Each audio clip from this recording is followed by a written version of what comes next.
Hello, Brother Nanshi, how are you? Please post my story. I really do not even know where to start, brother. I was using this red oil, which I was told by my friend who was from Zim, and she told me that this was oil that can be used in your business and you can get a lot of clients. And yes, it is true. I started to get a lot of clients. This is how I met this woman. Me and my sister, we had our small saloon at our RDP house in Soweto, and we had been doing that ever since we were still in high school, but it was not everyday work. We were just struggling. We could only get clients maybe when we did not have food in the house, when electricity was finished, then someone would come. It was as if God would only provide for us when He knew that we did not have anything.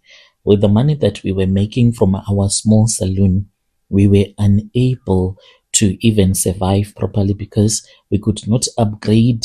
And then that was when this woman started to stay in Protea Glen, and I became friends with her through this other client of mine. She was a friend, a South African woman that I grew up with. So she had this hairstyle that she wanted, and she then told me that previously there was someone that had done a hair, which was the woman that ended up making me to join Satanism and using the lucky charms that I was now using. So I went to her because I wanted that woman to teach me the way that she was doing the hair and stuff. So when I went to him, I found her to be extremely friendly. She was so friendly, and we became like good friends. And then she told me that I should not waste my time being in the locations.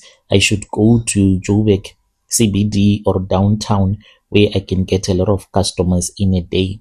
Me and my sister, we started working with this woman. She assisted us, I think, for about 3 weeks. She would pay for the money for the tax in the morning and in the evening when we returned back home, including lunch. If she would buy quarter, she would buy three, and she would also buy cold drink for me and my sister. She was treating us nice until she saw that we were able now to pay for our own taxi, to buy our own lunch. Rather than I never thought that this is something that I would want a stranger to share my story online, someone that I do not even know. Right now, the way that I'm living a comfortable life. I am different from the woman that I used to be when I used to stay in Pretoria. I'm very different. I'm living a cool life. I'm living a life that is full of blessings. I do have my own husband that I am staying with who does not even know about this. And I live a life that people admire. Whenever I visit my relatives in Soweto, they see me as someone that is running a proper business. I drive a nice car, but I do house calls only now for wealthy clients. I don't touch the hem of some people that are poor. The clients that I say are the most poorest, those that I do their hair on a monthly basis, they are spending close to 6,000 just for me to do their hair. These are like the people that I consider to be poor, and I'm talking about one person spending 6K and above, and some of them they can even spend 15 because they are always going on dinner dates, stuff like that. So I am making like a killing with this business that I'm doing of house calls as well as doing women's nails. You would never think that I used to be that girl that used to stay in Soweto. So I am going to tell you about my son. My son right now is very sick. He is having epilepsy, and in our family, there is no history of epilepsy, as well as his father's family. They don't have anyone who was suffering from epilepsy, and I know where this epilepsy is coming from, and it really hurts me not to tell my husband that I might be the one that is causing all of these problems that happening in our son's life. Because if I do something like that, what will my husband say about me? He'll say that you are a ritualist. Where it all started, it was in downtown Joburg. This did not start here in Senton. It started in downtown Joburg. I used to be there and I used to hustle back in 2013, 2014. I was hustling, braiding hair on pavements, and we were just doing whatever that we could so that we can get a little bit of money from the clients, and negotiating with clients that did not even or did not want to pay your full price, competing with 10 other women doing the exact same thing. So our friend, the Zimbabwean woman, she went to her country for holidays, and when she came around, she started making money. One could not even understand how she was making so much money like that. Within a very short period of time, she was driving a Hyundai Tucson that she had bought. Later on, she told me that it was her boyfriend that had bought that Hyundai Tucson for him. I remember crying in a taxi one day because I did not have enough money. I had only made less than 100 rand on that day. So this woman, when I approached him, she then told me about this charm that she was using. But first, she said, promise me that you're not going to tell your sister, because I can only assist you. I cannot assist you and your sister, because these charms that I am using, they are not going to be that powerful if 3 people start to use them in the same place. But if it is only 2 people, we can share the clients, we can make money, and everything can be okay. So then I decided not to tell my sister. To this very day, my sister does not even know how I am doing it. So this woman, then she told me that each and every morning she was going to give me a charm which I was supposed to use, and this charm, it was going to make me to become like her, to have a lot of clients that will be coming to me. So one day she told me that she wanted me and him to go and buy some food. As we were walking, she then told me that it was not really about food, but she just wanted to create a diversion. And she said, this is what I do. Every morning she would walk maybe about 20 meters from the place where we used to wait for clients, and then she would pull something out of her handbag. So it was a bottle that had a red thick oil, and she said, you are supposed to drop it on your forehead. So she told me what to do. She did it, and I did the same. So I just thought that it was pure nonsense. She was just dating Nigerian blessers, like a blesser from Nigeria that had bought a Hyundai that she was driving for her at that time. I don't know how to explain what happened next, but things, they changed. Clients started coming to me. One, two, I started hiring other people so that they can work for me in the street at first. There was another Nigerian guy who had rented out a building right next to the place where we were working. So whenever we had clients, we would go to that building because we would rent a chair from him. He had set up nice equipment for the salon. So we used to pay him, then you will do your clients. And I was having a lot of clients. I was having people that were working for me, and the money that I was making, I don't even know where it was coming from.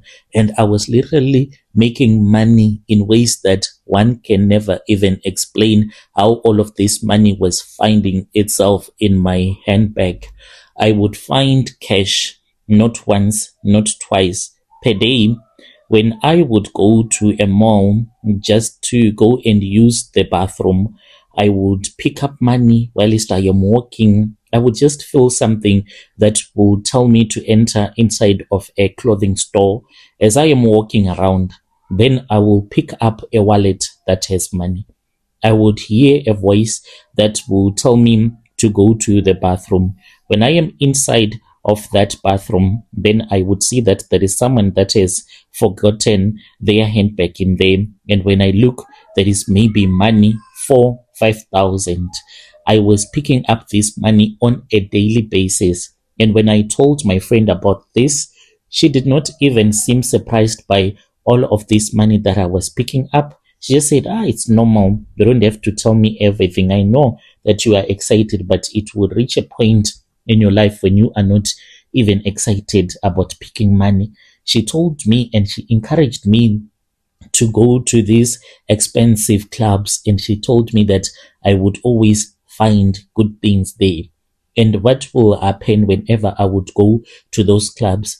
A guy would just come to me and he would unlock his phone and say, please hold my phone. And he will just go and leave me with his wallet and the phone. So I'll just take the money and leave the wallet. Later on, I would sell the phone to the Nigerians. I was making money. I was no longer like doing women's hair. I had people that were working for me. And the other thing is that with all this money that I was picking up, you would not even believe it. When it will be time for me to go home, then I would even pick up money as I am walking towards the taxi rank. In the taxi as well, I would just see money lying there like it was waiting for me. And I just said that, this charm, it is working. Zim people, they are very powerful. And there were times when I would have nightmares, but I said, I don't even get bothered about these nightmares because I am making a lot of money. Then what started to happen was that I stopped having these clients that did not have class. I started to have like real clients that have money. The first client that gave me a lot of money, there was this other woman who came to the place where I was now having a small salon. So this woman then came to me and then she told me that she is rich, she stays in Santon, and she wanted me to do her hair every time. She does not want her hair to be touched by each and every person, and she just wanted to have one hairdresser. She used to have a hairdresser that was from Swaziland, and that hairdresser had returned back to her country. Now she was looking for someone that can work with him long time. And since she was all rich, she told me that she was scared to be downtown and she would prefer for me to come to her house. And I said, oh, okay, that is cool. So I would go with my sister and we would get paid. She would pay me. She would also pay my sister. So this woman, she changed my client base. She was the first woman that was rich that I started to do her hair on a regular basis. She then introduced her friends to me and I became their hairdresser, and one thing led to another, and I did not see any reason to stay in downtown and just running that small salon where you have to fight sometimes with people that do not want to pay you after you would have finished plaiting their hair. So I said, let me work with people that have good class. That is how I started this online business. I actually have a website, by the way, so someone can book and then I can come to your place and then I can do your hair. So things started to happen really fast.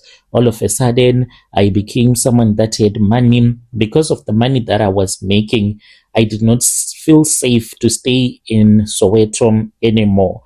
For the first time in my life, I started to understand one thing that I had not understood all of my life. When we were growing up, we had these people that became rich, then they left Soweto, and you could not understand why someone would leave the place where they grew up. Like, don't they still want to be around their relatives? One thing that I learned when I started to make money is that money will change you. Money will change the way that you think about safety. So I did not feel safe anymore being in Soweto because I was always having money. I was afraid that maybe one day I was going to get robbed. One day, while I was still at work, I was still doing my stuff downtown. Then there was this other woman that came. She gave me keys and told me to come and collect my car at her house. These were keys to a Polo Vivo and she handed them to me like it was nothing. She said to me, take it, you need to move around. I don't want to always look for transport for you whenever you come to my house. Then you have to leave around midnight. I want you to drive your own car. I was shocked, confused. Everyone was shocked around me that, so they're just gifting her a car. So then I went with my brother. We collected the car. She gave me the papers for the car, a ID that had been certified. I thought that maybe this is just a joke when she gave me all of those documents. When I changed the ownership, that was when I saw that this was for real. This was happening. This woman had decided to give me a vehicle because I was just a good hairdresser. Do you think that something like that can just happen without using charms? You need to be using charms for that to happen to you. Fast forward, Brother Nashim, me and my husband, we started living a very comfortable life. My life had completely changed. I was only doing house calls, better clients, better money. And by 2016, moving out of the township and staying in a better area, eventually stayed in Senton. Around that time, my Zimbabwean friend and I, we started becoming distant. We were not as close as we used to be because this woman, she was still staying in that same location, even though she had all of this money, but she was someone that loved being in a place that is crowded and noisy at all the times. This is something that I understood very well about him. And I am someone that is very reserved. I hate noise. It is just that before this, I was someone that was broke and poor. I did not have a lot of money, so I did not have a choice but to stay in a high density area. So I now had different friends. And then I heard that she was going to America and we never spoke again. I lost her contacts because I changed my number later on. I don't have any of her contacts. When I moved into my new life, I forgot about that oil that she had given to me, that this oil is the one that gave me all of this money. So from 2017 to recent, life has been good, building my brand. And I'm someone that is known for house calls, only upmarket clients, privacy. I am someone that is living a happy life. I have a son. Everything was okay, looked perfect. A few weeks ago, my son started having seizures out of nowhere. No warning. He was just playing. Then he suddenly collapsed, foaming on the mouth. We rushed him to the hospital, and then we were told that my son is developing epilepsy. So this is where I am right now. As we were returning back from the hospital, my mind, it started to run wild. I started to think more about some of the things that happened because my husband, he was like, it is not possible for someone to have seizures for no reason. They are closely related with angry spirits. Then my mind went back and I started thinking about the oil that I was using. As my husband was driving, I started to connect the dots, and this is what I have discovered. That woman was giving me satanic oil. So I have been using that lucky oil for a very long time. Now I do not know what is it that I am supposed to do in order for my son to be okay. I'm convinced that this is where my problems have been coming from. But at the same time, I am afraid to go and visit a traditional healer. What if I go there, then I am told that I am supposed to get a dogoloshim? What am I supposed to do after that? Because it is something that I never thought that I would have to do in my entire life. How do I become honest with my husband? How can I tell my husband that I know where our problems are coming from? If I tell my husband, do you think that he will be willing to forgive me, or he is going to hate me for the rest of his life? I'll be following through in the comment section. I don't know what kind of oil that this woman gave to me. I don't know where she is, and I don't even know if she is still alive. But I pray by the grace of God that I'm going to find help on this channel. Dear listeners, right there was a message that was sent to me by one of our dear sister. Let us try to speak with our dear sister in the comment section. Strange, strange things indeed. They do happen in this world. Can you believe it? Using satanic oil to get customers. Yeah, ne?